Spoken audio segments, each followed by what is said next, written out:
You are being watched right now. And it's not just some grainy CCTV security footage like it might have been 10, 15, 20 years ago. It is every aspect of your life. You are being monitored. Every word you utter, your phone picks up and it categorizes it. Every single thought that you turn into a digital inquiry is also collected and internalized into what you could sort of call or think of as a digital twin. Now, there was a time when the idea of a surveillance state was sort of an abstract, dystopian movie or novel concept that really did not hit very close to home. And some people started picking up on this, individuals like Ted Kaczynski and others. And people don't really care until something unsettling happens that makes you realize just how monitored and sort of controlled you really are. Now, this happened recently. A company called Ring, who sells doorbell cameras, released a commercial that was a little bit unsettling, and it was just a little too much for a lot of people. Milo. Pets are family. But every year, 10 million go missing.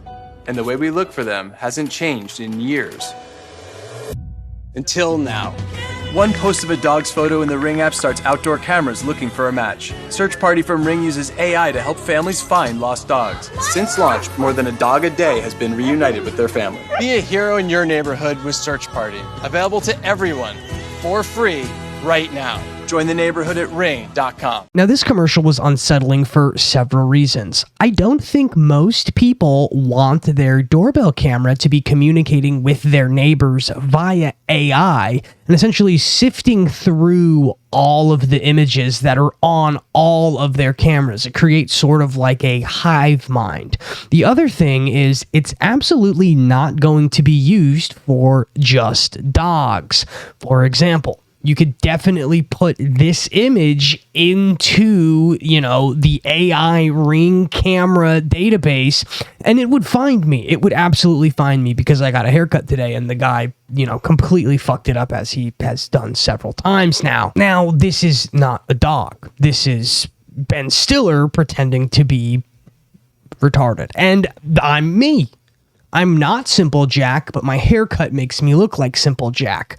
That is something that we have to fix. But all jokes aside, this is the beginning of this sort of technocratic surveillance state that has just been in the works, frankly, for a very, very long time. Interestingly enough, this Ring camera commercial thing is basically what Palantir already does. Palantir creates databases of people using surveillance technology. They have used it in the good old country of Brazil. If you know, you know. Project Lavender, Project Gospel. I've talked about all of this stuff ad nauseum over on the Patreon.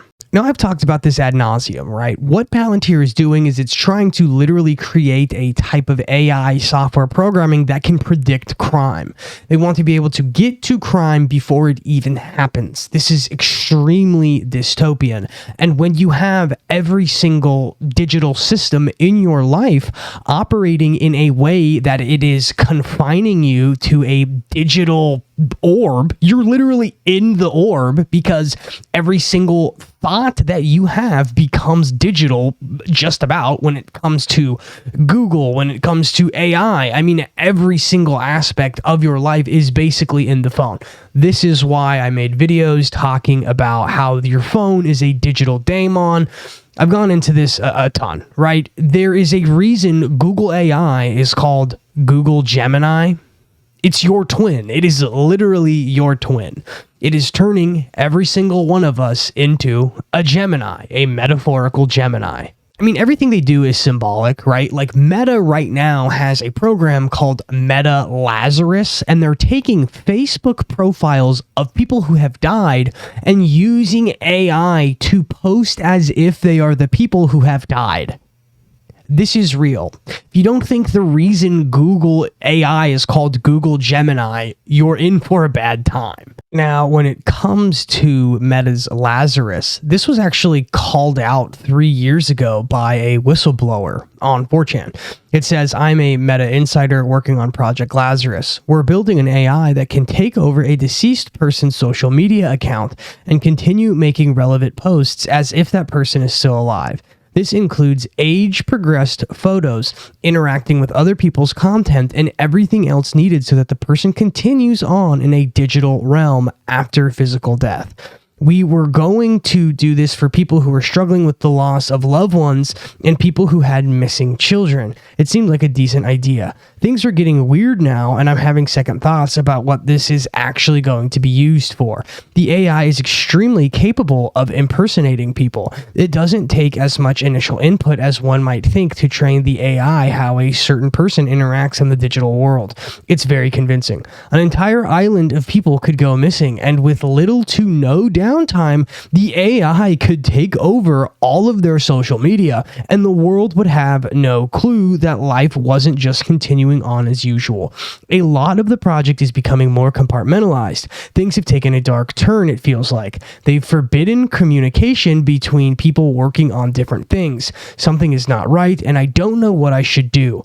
I'm not going to post any personal identifiable information, but I will try to answer questions that won't expose my role within the project." As of today, here is a screenshot of them patenting that information. Now, if you know anything about transhumanism, and I've talked extensively about transhumanism on my Patreon, you know that it's essentially trying to take one's consciousness and turn it digital, right? You're trying to upload your consciousness into some sort of cloud type of thing, so that way when you die, they can wait until technology is advanced enough to give you a new body and you'll have your digitized consciousness. Right. This is what they're working on. This is the technocratic elite. These are the things that they are doing behind closed doors. This is very concerning because the ring camera dog thing is just the beginning, and it's only the tip, the very tip of the iceberg. There is absolutely more, as we just saw with Meta Lazarus. Now, if you want more information on the digital aspect of all of this and the sort of infrastructure that Oracle has put in place underneath the entire digital realm of the United States and really the world, you can check out these other videos that I've done. You can go to my Patreon, because this video is going to be focusing on something a little bit different. This is sort of a segue into this sort of new type of surveillance I've been noticing very presently in the United States. It's something I don't think that has ever existed in the US. Now, everything these people do is symbolic. Meta Lazarus, right? Lazarus is the person that Christ resurrected in the New Testament. Google Gemini. They are creating digital twins of you, digital versions of you. This is what they are doing. Now, the reason they are doing this, I go over very in depth in a future video where I essentially break down that what they're trying to do is create a technological demiurge. They're literally trying to create the gods of old digitally, so they can then bring them into the material. Because right now they exist spiritually in the immaterial. They want to materialize them, because if they can make them material, then they can be the gods of the gods. They want to create technological digital Gnosticism. That's essentially what they're doing. That's for a future video. We're not talking about that today. But that's why they want to create a digital twin of you, because that way they can then understand the internal archetypes that lie within each and every one of us. They can then abstractify that information and turn those things into the gods, because the archetypes within are the gods of old. Long way of saying that. Another example of this sort of symbology is Palantir itself. Palantir is named after the Palantiri, which is in Lord of the Rings. It is the orb that Saruman is able to peer into and to sort of see everything. You can scry into it, right? It's a black, basically crystal.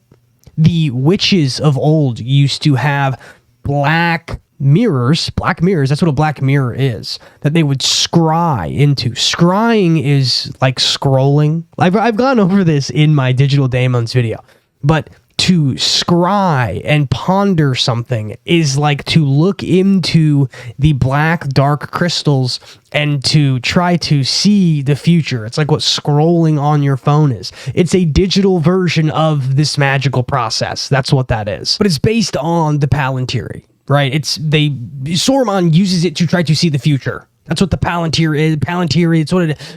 Or the Peter Thiel also has Anduril. Anduril is Aragon's sword that they reforged. Anduril Industries is like a drone company, which would make the United States Aragon, which is just definitely not the case. Okay, whatever. Well, I guess it's a principality. That's what he thinks. We're talking about other stuff. Now, all of this symbology shows us the importance of names. Names contain a ton of information. My name, Izzy. Just Izzy alone tells you so much about me. My real name, Isaac, has a ton of information layered into it. The reason my name is Isaac is due to a very specific set of things that happened to my parents. It tells a whole story. And this is very interesting when looking at something that I haven't really seen very many people talk about. And that is the technocrat that is behind the new viral application known as Signal. Now, I know Signal's not a new app, but it has newly been getting a lot of attention due to the way people are using Signal now.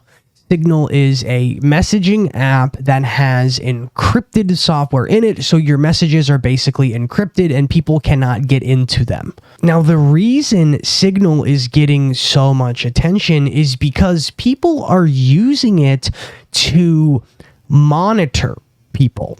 Now, what I mean by monitor people is there are political groups of people in the United States right now that are in certain states, and these people do not like the actions that the federal government is making in conjunction with certain groups of people. We'll put it that way. I am really trying to remain non-political, and I don't want this to be a political video because it's truly about Signal, the app, and the app's creator. That's what this video is about. So to just describe it as they describe it, Signal is an open source encrypted messaging service for instant messaging, voice calls, and video calls. The instant function includes sending text, voice notes, images, videos, and other files. Communication may be one-to-one between users and may involve group messaging. Now, basically, people are using this app to really target groups of people, and illegally, like very illegally. And this is creating quite the scandal because it's not just like 5 or 10 people in these chats that are monitoring individuals. It's groups of like 80,000 people.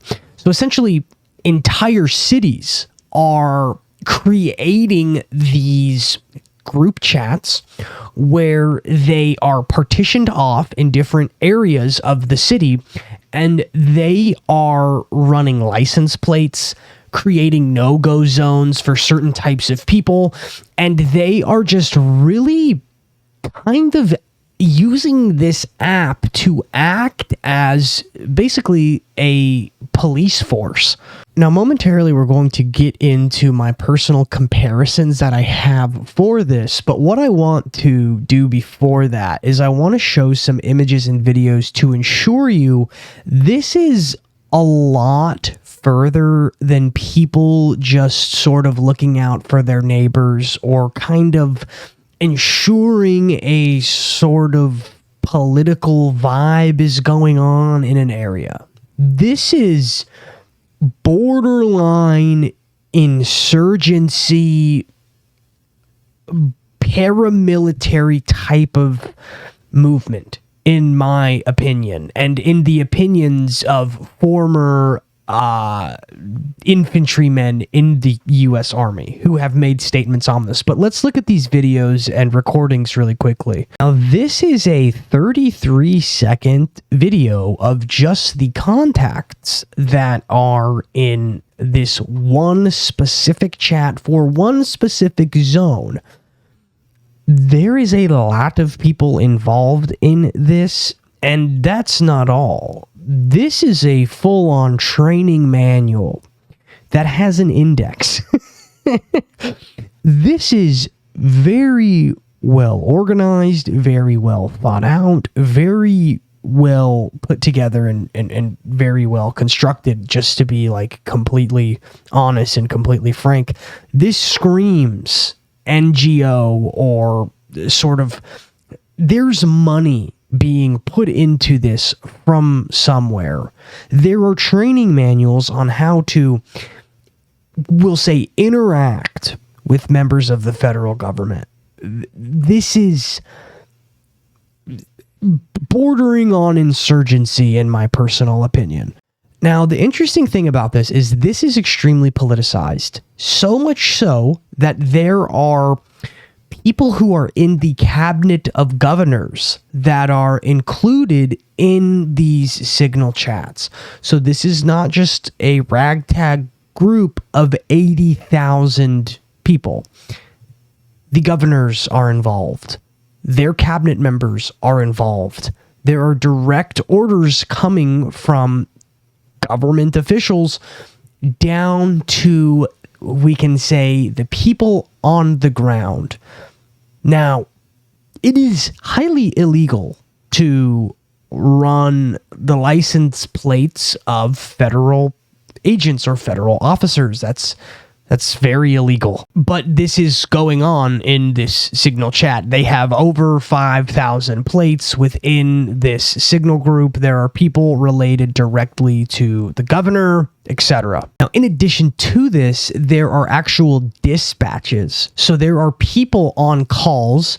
The calls are in groups of 50. So 50 people at a time can be on a call, and there are people who are dispatching out information using the license plates to several of the zones, and they're all coordinating a massive surveillance campaign, right? Now, apparently the chats are relegated to 1,000 people at a time, but they have captured 80,000 total. Mind you, there are dozens and dozens of these chats. So just to be 100% clear on the numbers, that's not one chat full of 80,000 people. I kind of misspoke there, but they have looked into 80,000 people who have been a part of these. Now, the thing about this that is very troublesome is they're not just going after these people that are in the federal government that they are against. They are going against anyone who seemingly has different ideas than them based upon what they think. Now, this has gone so far that they're actually beginning to demand to see people's papers. These are citizens. These are not law enforcement. These are not the federal agents themselves. These are just people. This is getting to a level that's, one, very ironic, right? Obviously. But two, how would you feel if I walked up to your car and demanded to see your papers because you appear a certain way? Mind you, I am not law enforcement. I am not someone who has information that is any sort of legal judge signing anything, right? One side of this equation does not like that, but one side is doing that same thing. It's becoming very ironic. I mean, levels of irony that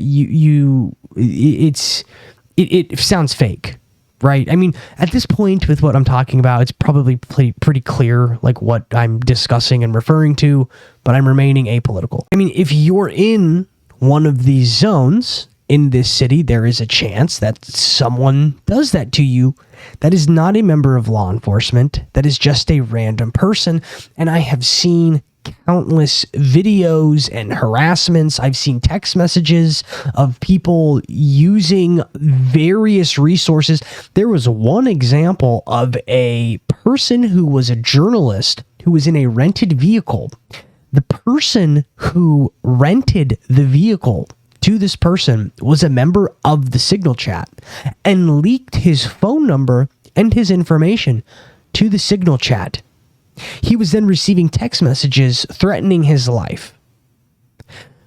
This is not normal behavior. This is not just political fair play. This is, I mean, I was someone who was saying that we are going through potentially a color revolution and have been since really about 2016. I've been saying this for a very long time. People like Rogan have now came out and said the same thing, have used the term color revolution. And this is something I think that we are in the midst of. I really do believe that. Now, earlier we're talking about names and how names essentially summarize all of the information about a person, right? There's so much ensouled in what a name is. This gets very interesting when we look at the creator of Signal, right? Signal is a encrypted messaging app. That's what it is sort of marketed as. That's what the description in the Wikipedia says. But it is called Signal. These people are using it to signal one another what is going on in a manner in which that's not really what the app is said to be, right? That's not really, it's not called back and forth. It's not called messagey. It's not called talky talk. It's called Signal. You're signaling when someone is near that you don't want to be around. And the appropriate actions are being taken by these political extremists, in my opinion. Now, the interesting thing about the creator of Signal is he himself had a name change. Now, originally when kind of recording this video, I didn't really think about the name aspect of it. Okay, the name thing is just a theme that keeps appearing, and it's something that I'm following. I'm following my intuition. His name was Matthew Rosenfeld. Matthew Rosenfeld changed his name to Moxie Marlinspike. I think that is a little interesting. If we look at all of the technocrats that are currently running a certain part of reality, they're sort of leading the charge as we move further into the meta-aeon of Lucifer, as I call it, or into the age of Aquarius, right? All of these people, maybe not all of them except for really like one, are of a certain persuasion. They're of a certain tribe, you could say. And Moxie, changing his name makes him appear as if he is not a part of a certain tribe, which is just an interesting caveat. There's nothing particularly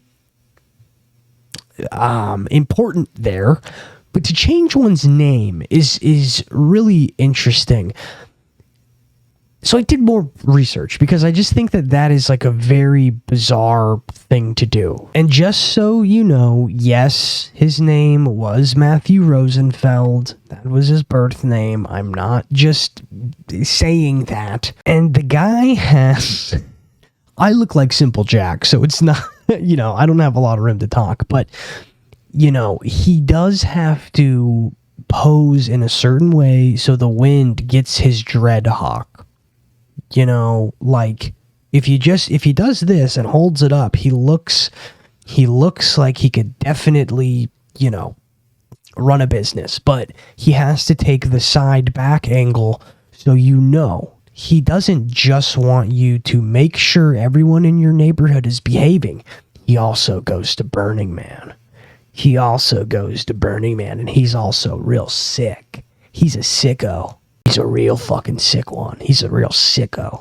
Moxie sick fuck. Moxie, I'm Moxie Marlin sick fuck. Right? Like, it's one thing to have, like, a name you go by as a content creator or, a pen name. But to actually legally change your name is a different beast, in my personal opinion.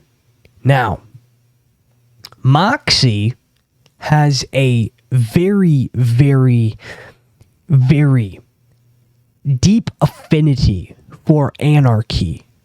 And not like, punk rock, silly, I'm gonna wear an A on my battle vest. Like, he's written essays on how he hates democracy, how democracy sucks, and how anarchy is the way to go. Now, we're going to get into these essays he's written and on his opinions, but I am very much someone who believes that your intentions when it comes to creating something are very much felt in the work. There is a piece of your soul, so to speak, that is put into your work, right? Things have vibes. Things are a certain way when you create them. You can taste when food is made with love, when food is made with care, right? McDonald's tastes different than a burger your mother makes you or whatever, right?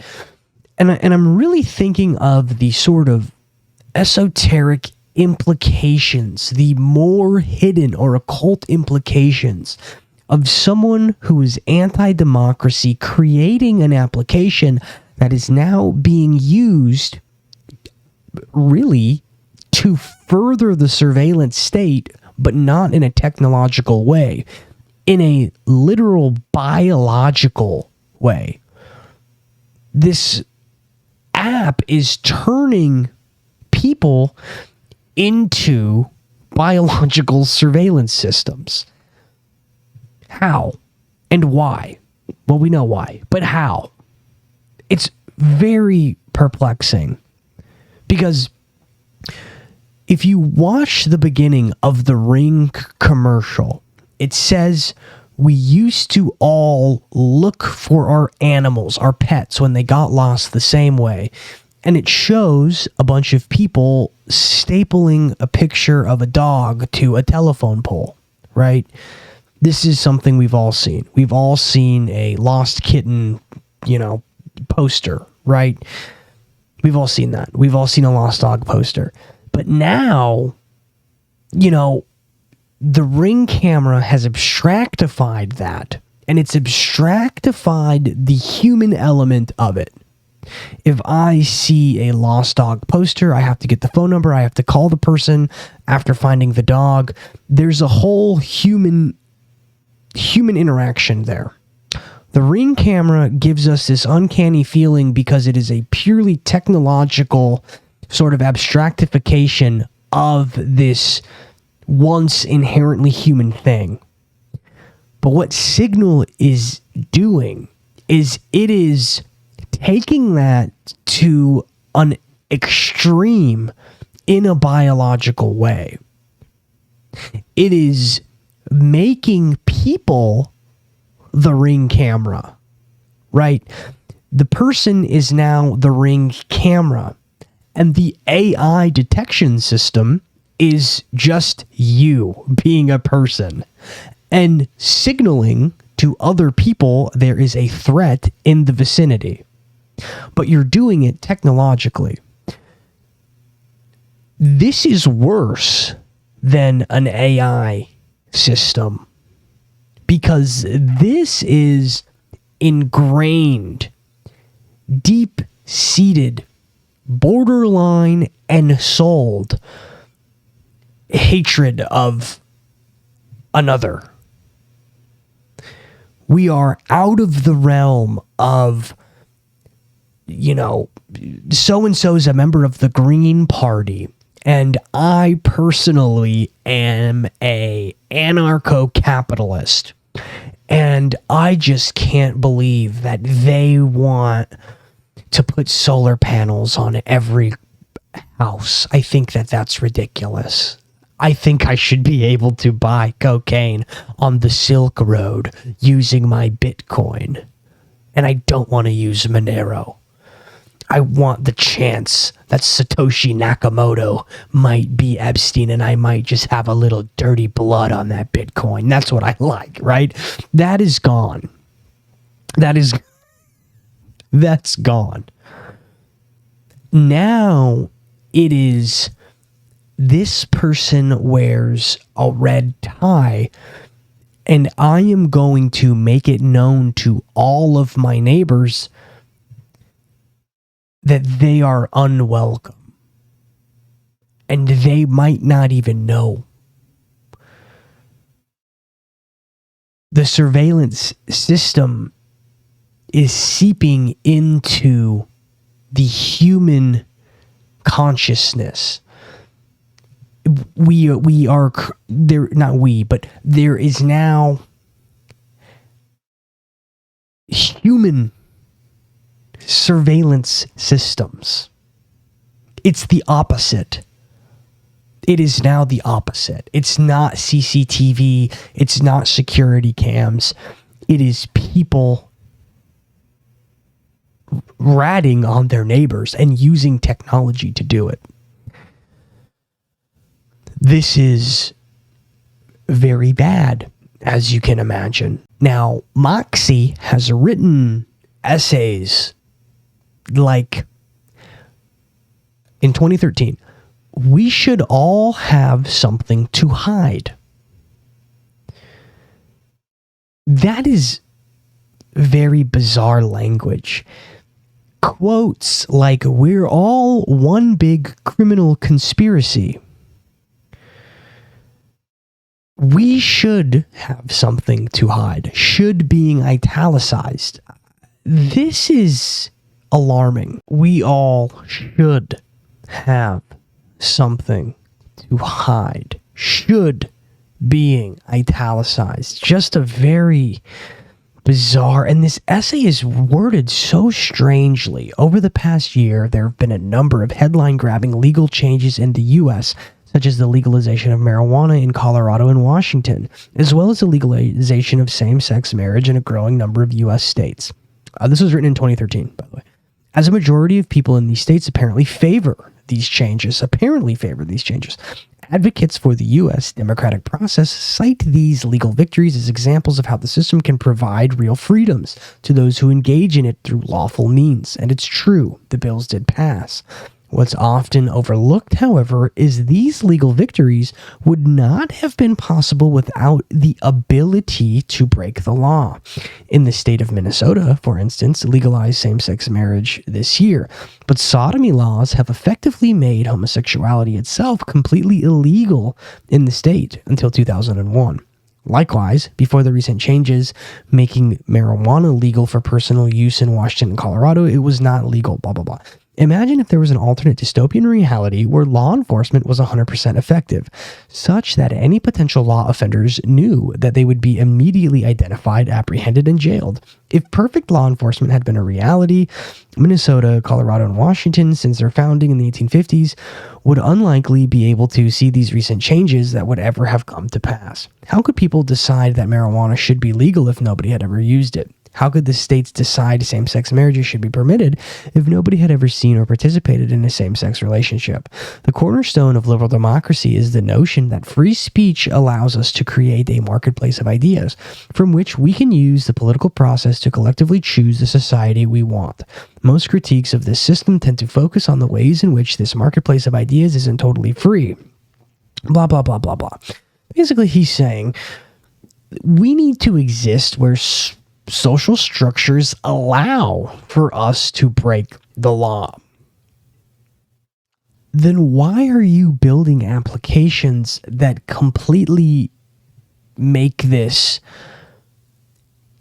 not even impossible? It's incomprehensible. You can't do anything the group does not want you to do. This is beyond surveillance state. This is beyond like statehood. This is the people in the tribe policing themselves externally of the actual laws that are being voted for.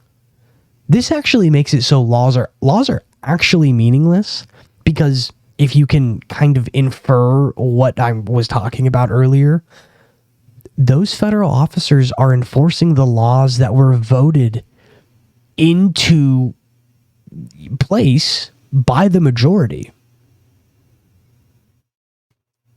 So these people don't like the enforcement of laws,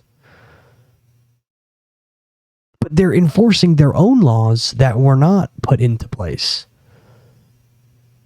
So obviously this application is working as intended by creating anarchy. But the thing is, you know, Moxie's an anarchist. He doesn't want any laws. But the thing is Signal is working in a way in which it is creating more laws. But the thing is it's not creating a democracy where the laws are enacted. It's actually mob rule, which is something he writes about in his essays that he hates. It's completely contradictory. It's so fucking retarded. I mean, this is so crazy to read.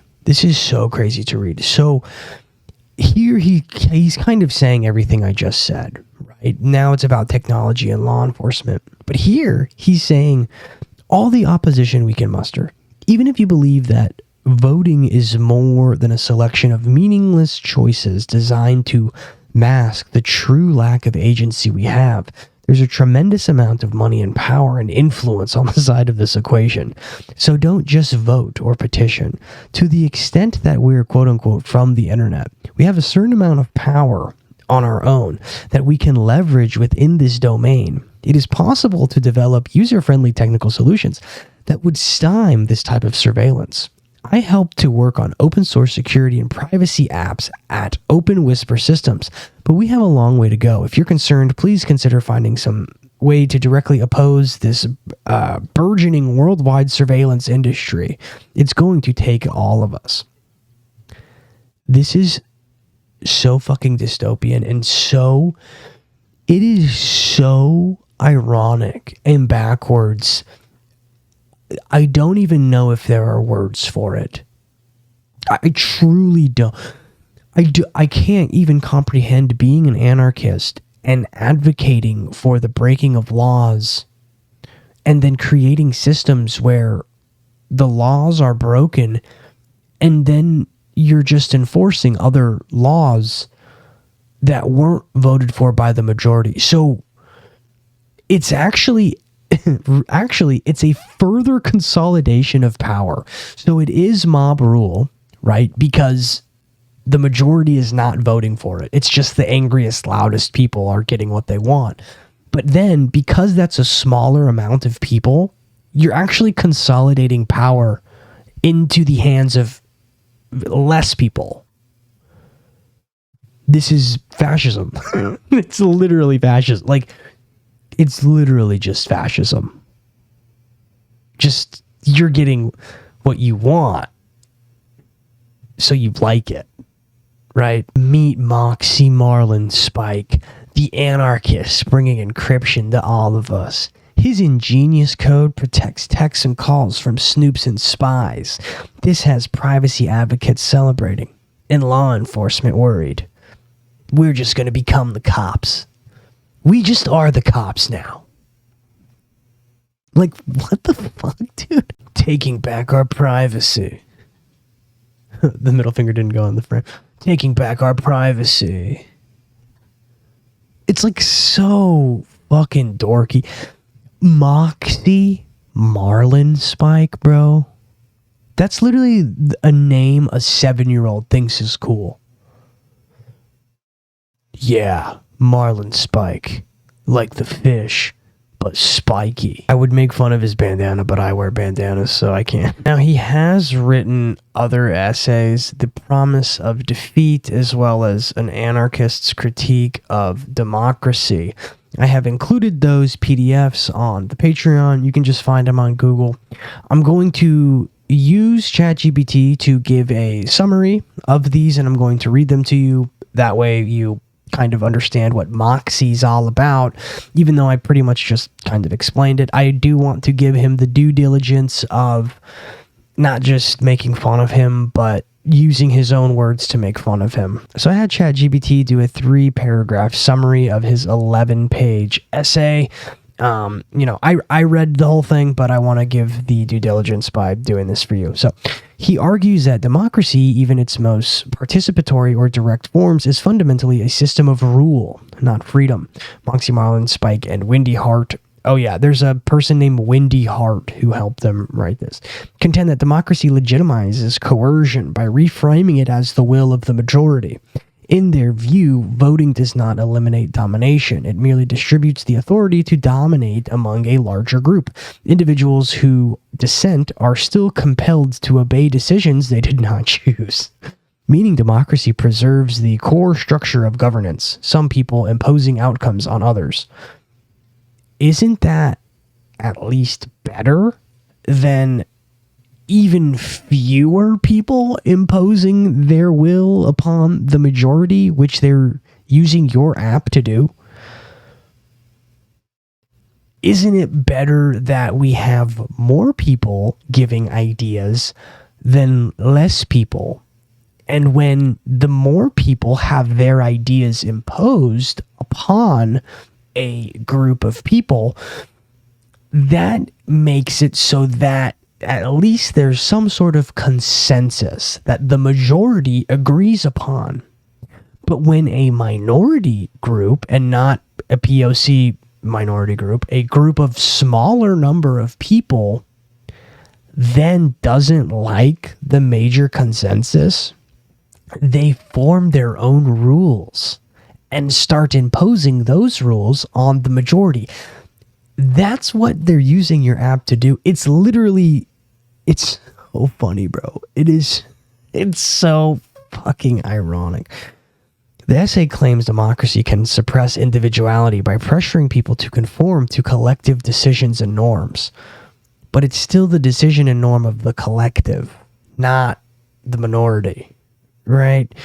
Majority rule, they argue, can be restrictive as rule by the elites because it prioritizes uniform outcomes over personal autonomy. Even consensus models are critiqued. The authors suggest the social pressure, informal hierarchies, and the desire for agreement can silence minority voices. Thus, they see democratic processes as mechanisms that manage conflict rather than eliminate domination, often masking power dynamics behind the language of participation and fairness.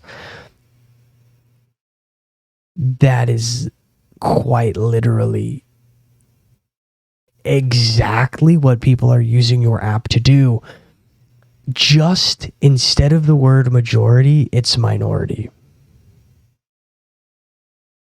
This is like it's so crazy.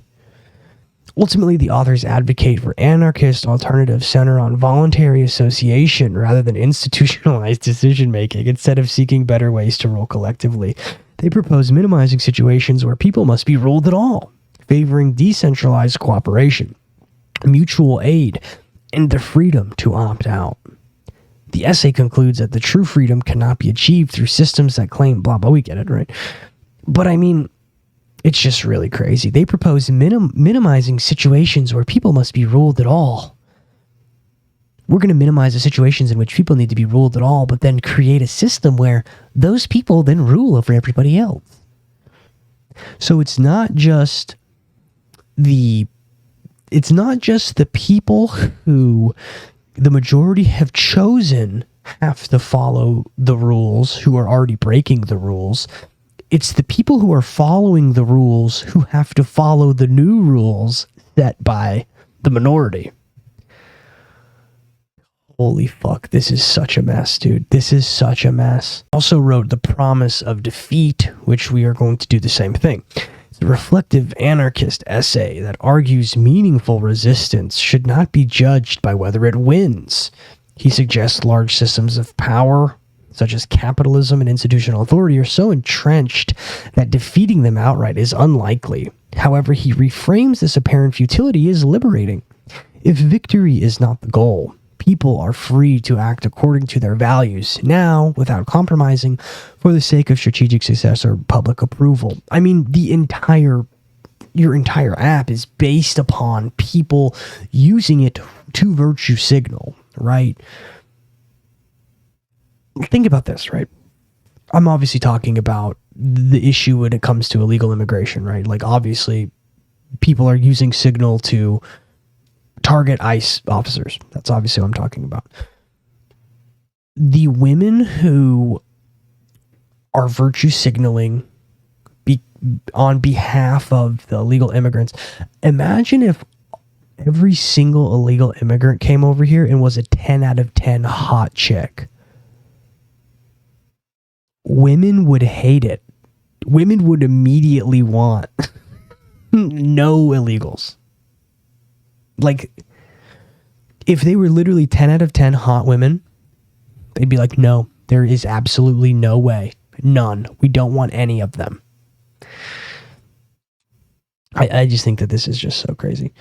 It also critiques activism that becomes obsessed with visibility, legitimacy, or measurable outcomes. You could argue that basically all of the virtue signaling now that is done is for the sake of visibility. The application he created is doing everything the opposite of what he wants, which I think that he's lying about being an anarchist. I really do. I don't believe it. I think that he doesn't know what an anarchist is. Like, these are literally elementary ideas that he can't even contend with, because he has created something that is completely doing the opposite of what his goal is. And if he knew that, if he knew what his app was being used for, he would probably be making public, well, he definitely knows what it's being used for, but if he was what he says he is, he would be making public statements about it, because it's so crazy that 80,000 people are using this app for what they're using it for. Ultimately, defeat comes as a kind of promise, because it frees individuals from the illusion that liberation will arrive through a single decisive triumph instead of waiting for a future revolution. The essay encourages created pockets of autonomy, solidarity, and dignity in the present by rejecting the demand to justify resistance through success. This is all like Star Wars brain. Like, every single thing he has described is the types of people using his app in the way in which we're discussing it right now. It is all for attention. It is all virtue signaling. And it is all me, look at me, look what I'm doing, right? Like, a lot of the people who are engaging in this type of behavior are, filming themselves doing it. It's uploaded to social media. It is the topic of conversation in these circles. I mean, it's just all, it's a performance. It's all a big performance. And they don't believe in the things that they are really endangering people's lives for, right? I really don't think that they believe in it. I really don't. I really think that it's become a sort of social contagion that has really usurped these people's ability to cognitively exist within reality. That's like genuinely what I think. I think these people think that they're in Star Wars. They think they're in Star Wars, and they think that they're the rebels, not understanding really anything. in any meaningful kind of way. They have become biological surveillance systems for not even the state, for the deep state. They are the paramilitary of deep state actors who are trying to destroy the will of the people and that are trying to subvert a nation. Very dangerous stuff, very dangerous. And if these people were able to cognitively understand that, I don't think that they would be running paramilitary units using this app. I think Moxie, or his name's fucking Matthew, right? I think Matthew has created something that is not inherently dangerous, right? Like, but I do think that his intentions are, I mean, really, the intention, he is an anarchist. His intentions are anarchy. And I don't think that he understands what anarchy looks like. And so really what it is it's the creation of the propulsion of one aspect of a color revolution, really, which is obviously extremely dangerous. Now, what does this really mean, though?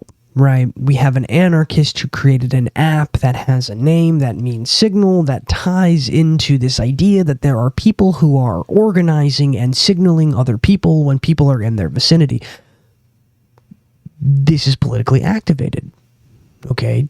Well, what this really means is this is an age-old conspiracy that really should shake you to your core. A lot of us are accustomed to surveillance. A lot of us understand we're being watched. Our phone listens. We've all had an advertisement show up after we say a certain thing.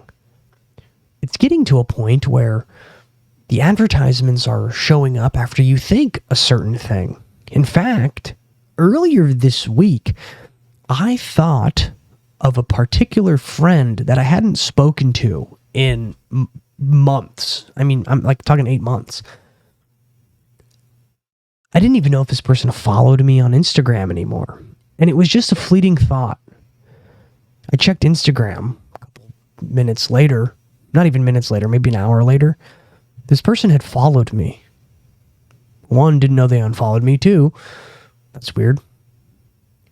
Now, I understand the idea, as above, so below, as within, so without. I'm probably creating my own reality to some extent. But the age-old conspiracy here is, this is gangstalking. Did you know in the Epstein files, they discussed neurotransmitter warfare? Did you know they discussed the use of ham radio in order to psychologically and psychically attack people using voice-to-skull technology?